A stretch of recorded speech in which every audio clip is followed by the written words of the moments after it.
नाज़रीन अस्सलाम वालेकुम, मैं हूँ शफ़ीउल्लाह शेख। न्यूज़ लाइन 16 में आपका इस्तकबाल करता हूँ। नाज़रीन, आदाब डॉक्टर का ये 5वां एपिसोड है, जो कि पिछले 5 एपिसोडों में आपने दीगर डॉक्टरों से जो इंटरव्यूज़ हमने किया गया था वो आप सब देख चुके हैं। लेकिन आज जो हम शहर कड़पा में एक डेंटिस्ट जो दांतों के डॉक्टर होते हैं, दारुल शिफा हॉस्पिटल का नाम है, हमारे साथ मैडम साहिबा मौजूद हैं। इनसे जो आज ऐसे सवालात करेंगे जो कि अपने दांतों की हिफाजत के ताल्लुक से और किस तरीके से क्या क्या चीज़ों से बचना चाहिए। तो मैडम अस्सलाम वालेकुम। मैडम, सबसे पहले तो आदाब डॉक्टर जो हमारा एपिसोड है, ये 5वां एपिसोड है, जो कि आप 5वें डॉक्टर हैं।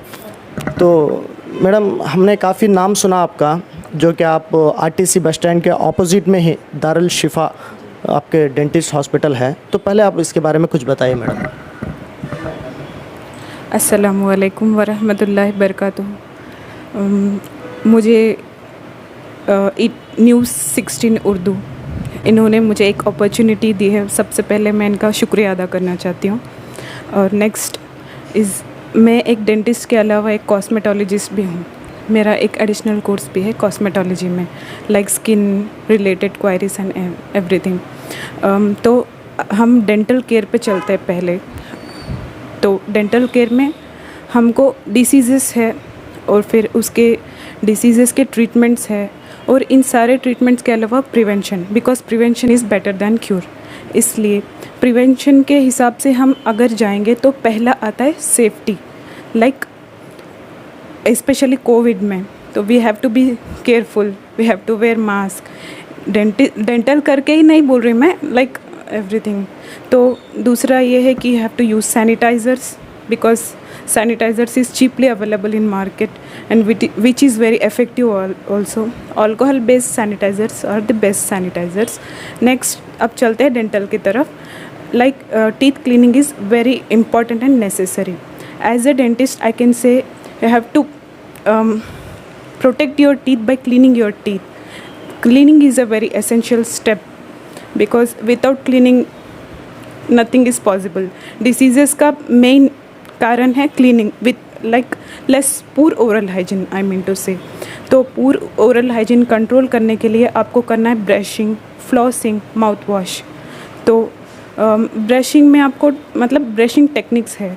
आजकल YouTube में आप चेक करेंगे तो भी brushing techniques like n number of brushing techniques है।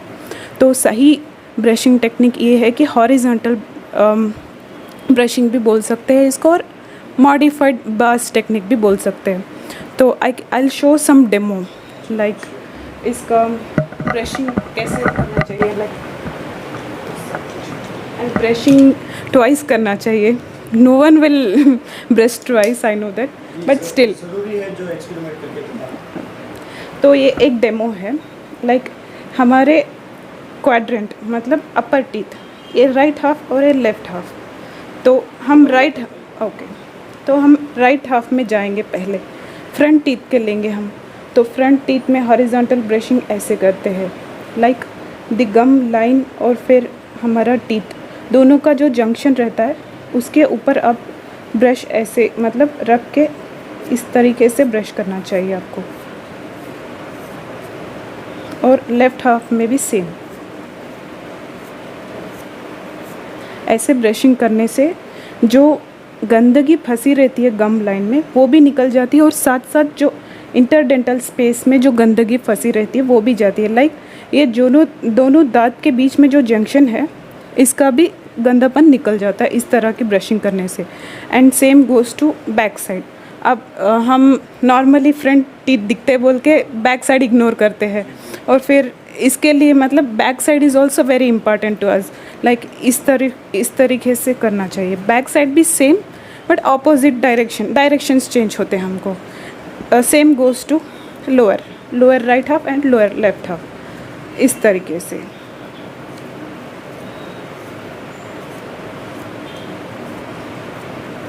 और पीछे भी इसी तरीके से। पीछे मतलब ब्रश को थोड़ा अपवर्ड पकड़ना है, इससे आसानी हो सकती है आपको। And maximum brushing time will be 1 to 2 minutes। थोड़े लोग विगरसली ब्रश करते हैं, ऐसे नहीं करना। विगरसली ब्रश करने से क्या होता है, एनामल का जो लेयर है वो मतलब स्लोली मेल्ट होता है। विगरसली ब्रशिंग, मतलब उधर हीट जनरेट होता है, तो उसके वजह से थोड़ा वेयर टेयर ऑफ होना पड़ता है, मतलब टूथ टेयर ऑफ हो जाता है ऐसे विगरस ब्रशिंग करने से। एंड माउथ वॉश तो ज़रूरी है। हम अपना हिस्सा लाइक टीथ तो ब्रश कर लेते हैं, तो टंग को इग्नोर करते हैं थोड़े लोग, तो टंग cleaning is also very necessary step. Like tongue cleaners भी अवेलेबल है मार्केट में, आप टंग क्लीनर्स भी यूज़ कर सकते हो। और टंग क्लीनर नहीं यूज़ कर सकते, हमको तरीका नहीं आता, तो you can go for mouthwash. Mouthwash का is simple, chlorhexidine mouthwash में सजेस्ट करूँगी, बिकॉज क्लोरहेक्सिडिन जो है जम्स को किल करने में ज़्यादा इफ़ेक्टिव है। And chlorhexidine mouth wash is the best mouth wash. और फ्लॉसिंग भी मिलता है, मतलब फ्लॉसिंग मतलब थ्रेड होता है जो दो दांतों के बीच में कई बार इंटरडेंटल स्पेस में जो खाना फंसा रहता है या फिर कुछ भी चीज़ फंसी रहती है गंदगी, उसको निकालने के लिए ब्रश इज़ नॉट इफेक्टिव। उस टाइम पे हमको थोड़ा फ्लॉस खरीदना पड़ता है। फ्लॉस मिलता है, कोलगेट का फ्लॉस है, मैं ब्रांड एडवर्टाइजमेंट नहीं दे रही हूँ, जस्ट फॉर रेफरल सेक।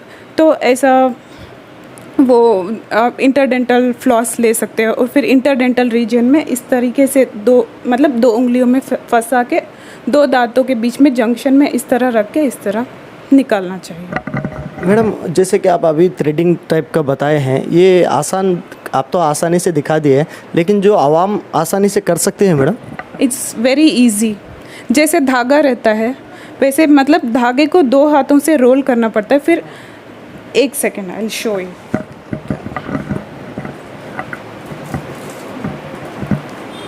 नाज़रीन, जैसे कि डॉक्टर साहिबा हर चीज़ यहाँ पर एक्सपेरिमेंट मतलब के दिखाकर बता रहे हैं, डेमो दे रहे हैं किस तरीके से करना चाहिए। हालांकि बहुत सारे जो डॉक्टर्स हैं बता देते हैं ऐसा करना चाहिए, ऐसा करना चाहिए, लेकिन जो मैडम साहिबा हैं वो डेमो दिखा के अपने जो व्यूअर्स के लिए यहाँ पे बहुत सारा सहूलत का माहौल बना रहे हैं। Because patient education is also very important, इसीलिए मैं दिखा रही हूँ। कहीं लोगों को अब बोलने से समझ में नहीं आता, करके दिखाने से थोड़ा आइडिया मिल जाता उनको, तो इसलिए कर रहे हैं मैं। अच्छा, ये फ्लॉस है, तो फ्लॉस को इस तरह रोल करना है, और नेक्स्ट ये इंडेक्स फिंगर में रोल करना है। रोल करके इस तरह ब्रश मतलब टाइटली पकड़ना है, फिर दो दांतों के बीच में जो स्पेस है उस अंदर ऐसे करके निकालना है। तो मैडम, ऐसा करने से कुछ जो अपने मसूड़े रहते हैं बहुत नरम रहते हैं, उसे कोई कटने के चांसेस? मसूड़े कटने का चांसेस नहीं रहता है। फ्लॉसिंग मतलब एक स्पेशल थ्रेड है, ये प्लास्टिक नहीं है और ना ही मतलब ये फैब्रिक है, फैब्रिक टाइप है, इससे कुछ मतलब नुकसान नहीं है। मतलब ज़्यादा टाइटली मतलब ऊपर ऐसे करके घिसना वगैरह नहीं करना, सिंपल दांत में ऐसे फंसा के फिर निकाल देना। तो मैडम, आज के दौर में देखा जाए तो दांत सबसे ज़्यादा बीमारी की चीज़ हो चुकी है। जैसे कि पहले ज़माने में कुछ साल पहले भी जो है डेंटिस्ट हमारे गढ़ पे में बिल्कुल ना के बराबर थे, लेकिन जैसे जैसे आवाम बढ़ती गई, डॉक्टर्स बढ़ते गए, बीमारियां भी वैसे आ गए हैं। आजकल हम शहर कड़पा में किसी भी हॉस्पिटल में जाएं तो सौों के तादाद में लोग वहाँ पे जमा रहते हैं जो दांत के प्रॉब्लम की वजह से। बच्चों को देखें तो चॉकलेट वगैरह खाने से दांत कीड़ खा जाता है, और नौजवानों को चाय सिगरेट गुटखा खाने की वजह से भी प्रॉब्लम होता है, और उम्र दराज लोगों को उनके बीमारियों के हिसाब से जो दांत का प्रॉब्लम आता है। तो मैडम, आप जो 3 सवाल मैंने पूछे हैं इसके बारे में आप एक एक करके जवाब दें तो बेहतर। पहला सवाल बच्चों के रिलेटेड था। बच्चों के लिए बेस्ट है कि अवॉइड चॉकलेट्स, जितना हो सके उतना। नहीं, थोड़े बच्चे ज़िद करते हैं तो मतलब कम करना है उनका फ्रीक्वेंसी, मतलब देते हैं 10 पर डे 10-15, वैसे नंबर ऑफ़ चॉकलेट्स खाने से मतलब it's harmful. Normally 1-2 is limit cross करते हैं तो इट्स वेरी, हर चीज़ में लिमिट होना चाहिए। तो इसके लिए मतलब लिमिटेड नंबर ऑफ़ चॉकलेट्स खाना है। और फिर चॉकलेट्स भी कब खाना है, मतलब मील्स करते हैं, मील्स करने के बीच में, लाइक बेड टाइम में नहीं करना, और फिर इमीडिएटली उठते ही चॉकलेट्स नहीं खाना। मील्स टाइम में, लंच के बाद, लाइक इवनिंग, उस टाइम पे खा सकते हैं। और चॉकलेट्स में भी आजकल बहुत सारे हैं, लाइक शुगर फ्री आया है। Sugar free also same taste होता है, बट अच्छा रहता है, मतलब कैलोरीज को एक्सपोज नहीं होना पड़ता इसके लिए। तो मैडम जो बच्चों के ताल्लुक से हम बात कर रहे हैं तो अक्सर देखा जाए तो माँ बाप बच्चों को ब्रश दे के छोड़ देते हैं, आप क्लीन कर लो बोल के, लेकिन बच्चे ऐसा वैसा करके छोड़ देते हैं तो उसके बाद में प्रॉब्लम्स कई आते हैं। तो माँ बाप के लिए कुछ सजेस्ट करना चाहते हैं कितनी बार दिन में करना चाहिए और माँ बाप खुद करके? पहली बात, ब्रशिंग टेक्निक पहले माँ बाप बच्चों को सिखाना है। आज माँ बाप को ब्रशिंग टेक्निक नहीं आती, but still they have to learn and make them also learn. फिर बाद में नेक्स्ट ऐसा है कि वो क्या कर रहे हैं, मतलब ब्रश दे के छोड़ देना is not a good thing. देखना है कि ये सही तरीके से ब्रश कर रहे हैं या नहीं कर रहे, बिकॉज ब्रशिंग टेक्निक सही नहीं है तो रिज़ल्ट इसका बहुत गंदा आता है। ब्रश तो करते हैं बच्चे, लेकिन क्या कर रहे हैं, किस तरीके से कर रहे हैं, इसका कोई रिज़ल्ट है या नहीं, ये भी सोचने वाली बात है। इरेगुलर ब्रशिंग करने की वजह से मतलब कई सारी बीमारियां, आप समझो ब्रश कर दिए, जो दांतों के बीच में खाना फंसा जो है वो निकला ही नहीं, तो कहाँ की अच्छी ब्रशिंग हो सकती है।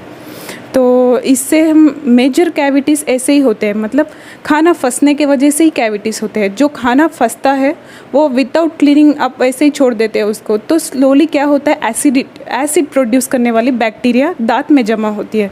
तो इसके वजह से एसिड रिलीज़ होके दांत का जो स्ट्रक्चर है मतलब काला हो जाता है, काला पड़ जाता है। फिर उसके बाद में क्या होता है, कालापन के बाद नेक्स्ट क्या होता है, तो वो बैक्टीरिया स्लोली टीथ को डिजनरेट करती है, मतलब मेल्ट करती है, दांत को ख़राब कर देती है, और फिर वो कैविटी जो है बढ़ जाता है उसके मतलब बैक्टीरियल एसिड्स के वजह से, ऐसा है।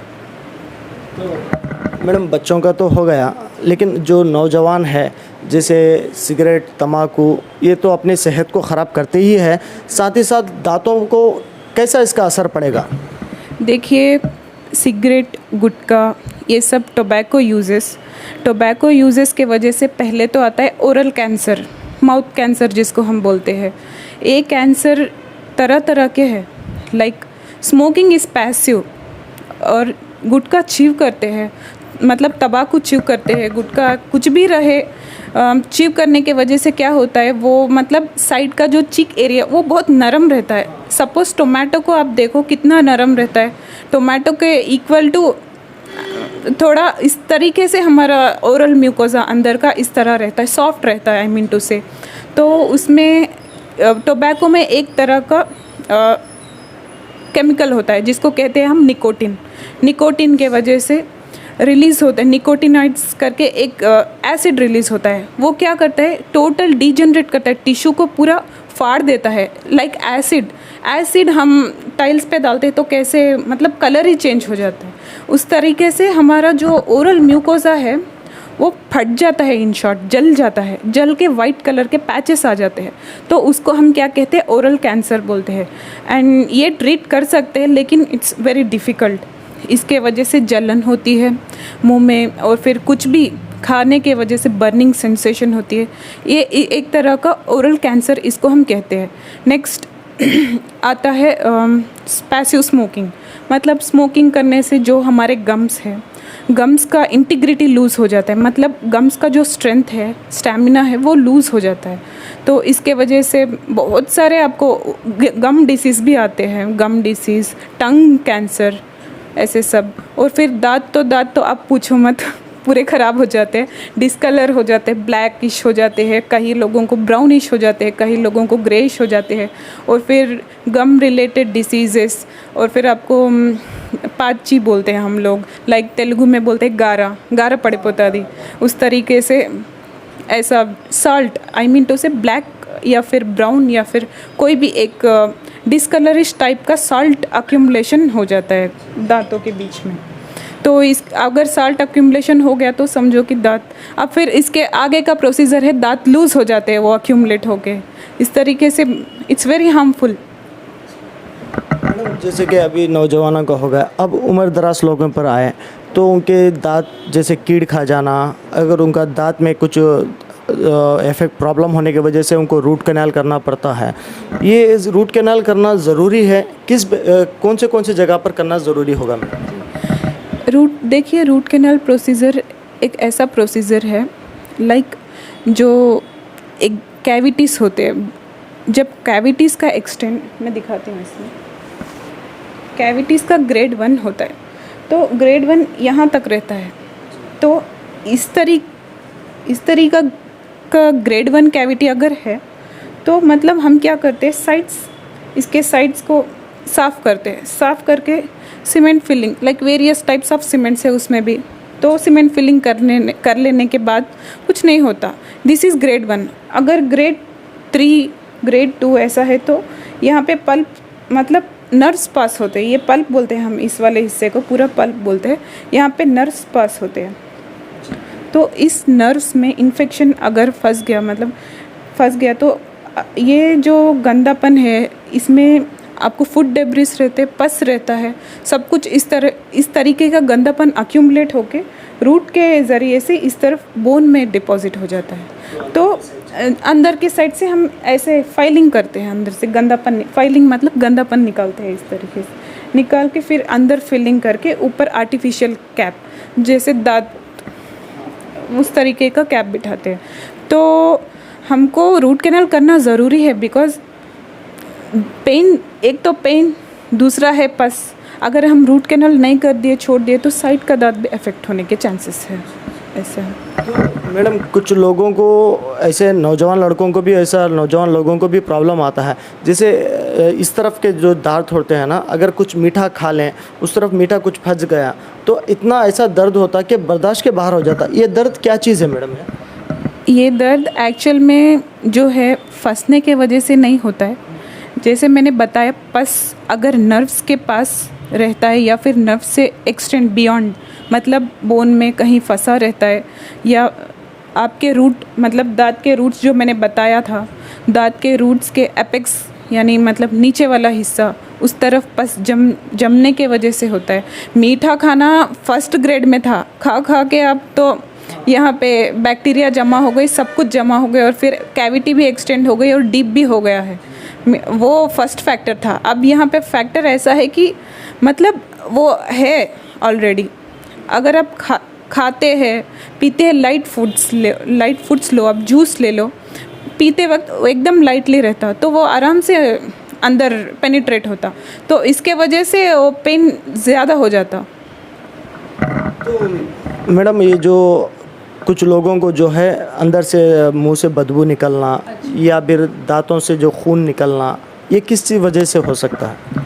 बदबू निकलना, एक तो मैंने बताया था इम्प्रॉपर ब्रशिंग, इसके बावजूद भी टंग होता है, मतलब टंग में एक स्मॉल प्रोजेक्शंस होते हैं जिसको हम पैपिला कहते हैं, यानी टेस्ट बड्स एक माइन्यूट रहते हैं। जैसे ब्रश के ऊपर ब्रिसल्स रहते, वैसे टंग के ऊपर भी छोटे प्रोजेक्शंस रहते हैं। तो उसमें क्या है, वो प्रोजेक्शंस के बीच में थोड़ी light minute spacing, microscopic spacing दिखती है। अगर माइक्रोस्कोप रख के देखें तो ये एक पैपिला और दूसरे पैपिला के बीच में स्पेसिंग लगती है।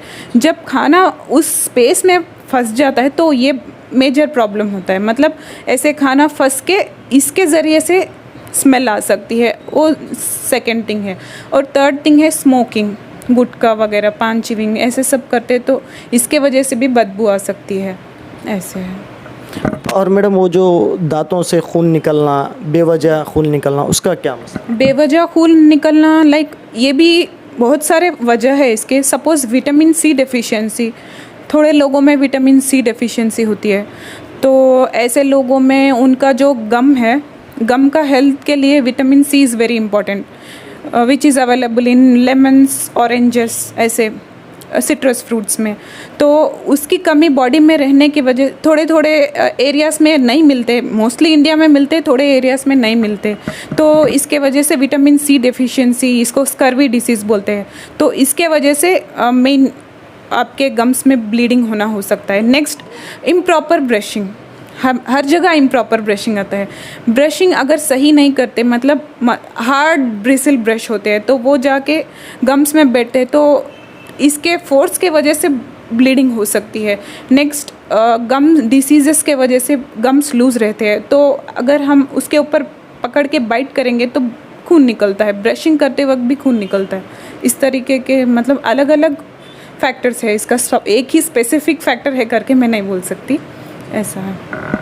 लेकिन मैडम जो भी मेरे सवालात थे आपने पहले ही आपने क्लियर कर दिया, उसमें बहुत सारे हैं, लेकिन सभी चीज़ों का कारण जो आप बता रहे हैं ब्रशिंग मेथड चेंज करना चाहिए, जैसे कि आपने अभी हमको डेमो दिखाया वो सही तरीक़ा है। नाजरीन, जैसे कि मैडम साहिबा ने अभी आपको दिखाया ब्रशिंग किस तरीके से करना चाहिए और किस तरीके से अपने दांतों को बचाना चाहिए, तो जो मैडम साहिबा ने दिखा वो 100% सही तरीक़ा है।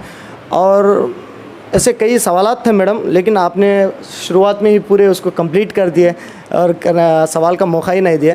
लेकिन मैडम आप जो बताए अभी, आप डेंटिस्ट के अलावा कुछ कॉस्मेटिक भी मतलब करते हैं, ये क्या चीज़ है मैडम?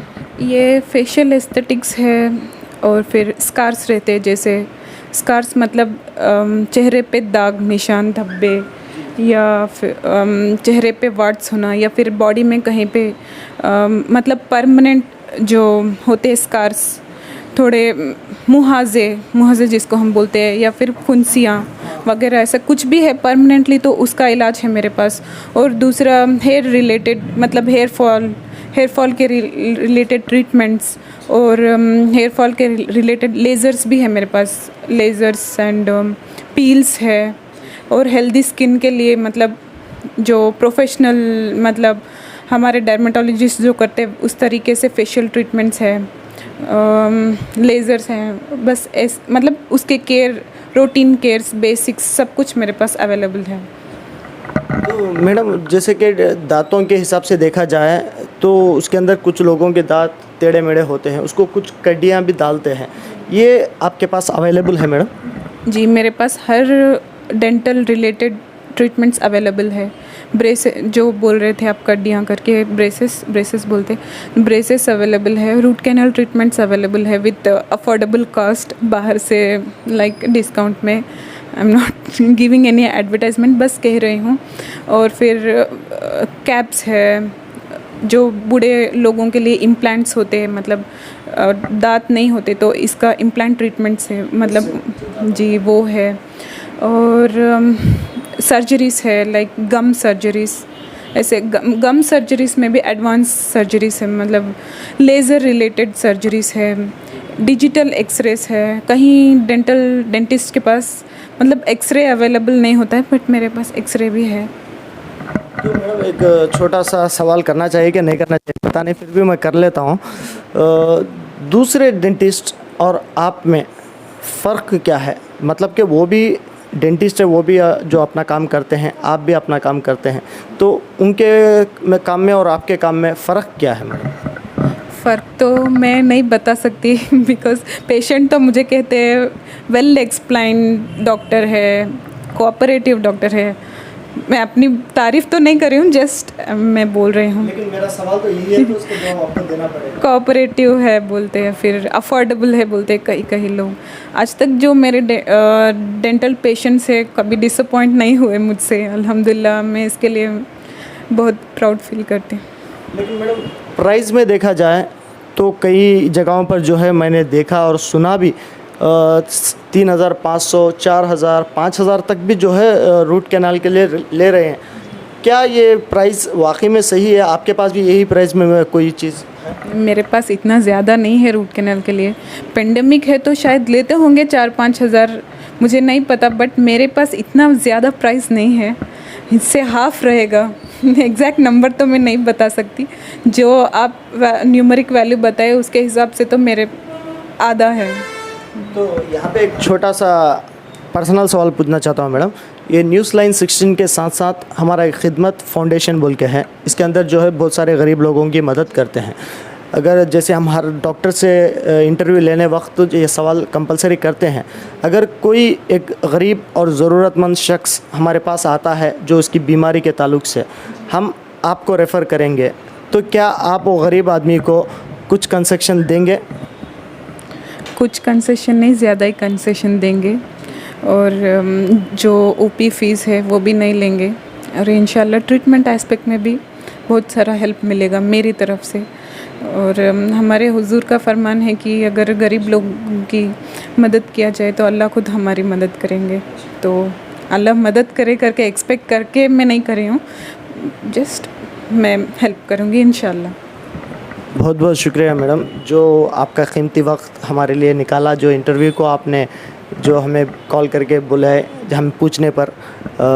आखिर में जो हमारे व्यूवर्स के लिए आप कुछ कहना चाहते हैं, हेल्थी टिप्स डेंटल रिलेटेड या स्किन रिलेटेड? चाहे जो भी हो, आवाम के फ़ायदे के लिए। जी, और डेंटल रिलेटेड मैं बताऊंगी विटामिन सी, सिट्रस फ्रूट्स ज़्यादा खाया करें, इससे बहुत सारे फ़ायदे हैं। ब्रशिंग ट्वाइस किया करें, इससे बहुत सारे फ़ायदे हैं। नेक्स्ट है लाइक ग्रीन लीफी वेजिटेबल्स खाने से अच्छा होता है, मतलब स्पिनच है जिसमें आयरन है, आयरन सप्लीमेंट्स। और एक फॉर स्किन रिलेटेड और हेयर रिलेटेड आपको मल्टीविटामिन टैबलेट्स हर रोज़ाना एक यूज़ करना चाहिए। और हेयर के रिलेटेड आप रोज़ाना 2 बादाम पानी में भिगो के खाना चाहिए सुबह उठते वक्त खाली पेट से। और स्किन के रिलेटेड तो आप ज़्यादा प्रोटीन रिच फूड्स लिया करें, green leafy vegetables, green tea का ख़ास यूज़ किया करें for healthy skin, because green tea में एंटीऑक्सीडेंट्स होते हैं, फ्लेवोनॉइड सब कुछ होता है, इसलिए ग्रीन टी भी फ़ायदेमंद है। और बस ये। तो मैडम इतना आपने बहुत कुछ कह दिया, तो आपका मोस्ट इम्पॉर्टेंट टिप ये है कि हाइड्रेट रखना चाहिए बॉडी को, बहुत सारे मतलब जूसेस लेना ज़रूरी है। वाटर बहुत ज़्यादा पीना है, जितना वाटर आप पियोगे उतना आपका एक तो आपका जो ओरल कैविटी है यानी माउथ है उसके जम्स सब वॉश ऑफ हो जाते हैं। फिर नेक्स्ट वाटर जो है बॉडी में टॉक्सिन्स जो रहते हैं वो भी एलिमिनेट करता है। तो हाइड्रेट रखना भी स्किन के लिए, बहुत टीथ ओरल कैविटी के लिए, सबके लिए फ़ायदेमंद है। मैडम आपने इतना कुछ कह दिया, तो आपकी ज़ुबान से ही आपका एड्रेस बता दें, क्योंकि जितने आप ट्रीटमेंट्स यहाँ पर बताए हैं और कम दाम में भी जो आपने करने का वादा भी दिए हैं, कर भी रहे हैं आप, तो हमारे जो व्यूवर्स देख रहे हैं उनको एड्रेस बता देंगे तो बहुत बेहतर होगा। जी, मेरा जो क्लिनिक है सूर्या हॉस्पिटल से आगे है, आरटीसी बस स्टैंड के रोड में ही है, beside hero showroom, max life insurance के अपोजिट में। इसके मेरे जो क्लिनिक के बाजू में एक एटीएम भी है, वो आपको आइडेंटिफिकेशन मार्क रहेगा। नाज़रीन, जैसे कि अभी आपने सुना और देखा, जो कि मैडम साहिबा बहुत सारे जो है दांतों के ताल्लुक़ से हो या बालों के ताल्लुक़ से या अपनी स्किन के ताल्लुक़ से बहुत सारे जो इम्पोर्टेंट बातें बताई हैं, उसको गौर से सुनिए। अगर कुछ समझ में ना आए तो फिर एक बार इसको गौर से सुनिए। बहुत सारे जो है इसके अंदर 100% सही बातें हैं, जो अपने चाहे दांतों को हो या बालों को या अपने जिस्म को, उसको मतलब हेल्दी रखने के लिए टिप्स बहुत सारे हैं इसके अंदर, गौर से सुनना चाहिए। और अगर आपको कोई भी ऐसा प्रॉब्लम हो, चाहे दांतों के रिलेटेड का या हेयर, जो भी मैडम साहिबा ने बताए हैं, तो आप इनके क्लिनिक पर विज़िट कर सकते हैं। आपको आसान सा मैं जो है आपको एड्रेस बता देता हूँ। आरटीसी एंट्रेंस के आगे जो सूर्या हॉस्पिटल एंट्रेंस है, उसकी स्टार्टिंग में ही अपस्टेयर में जो राइट साइड में थोड़ा ऊपर दारुल शिफा डेंटल क्लिनिक आपको यहाँ पर बोर्ड नज़र आएगा। इंशाल्लाह आप वहाँ पर जाएं और मैडम साहिबा से रब्ता करें। इंशाल्लाह जो भी आपके जो प्रॉब्लम्स होंगे वो 100% इंशाल्लाह क्यूर हो जाएंगे। तब तक के लिए इजाज़त दें। अस्सलाम वालेकुम।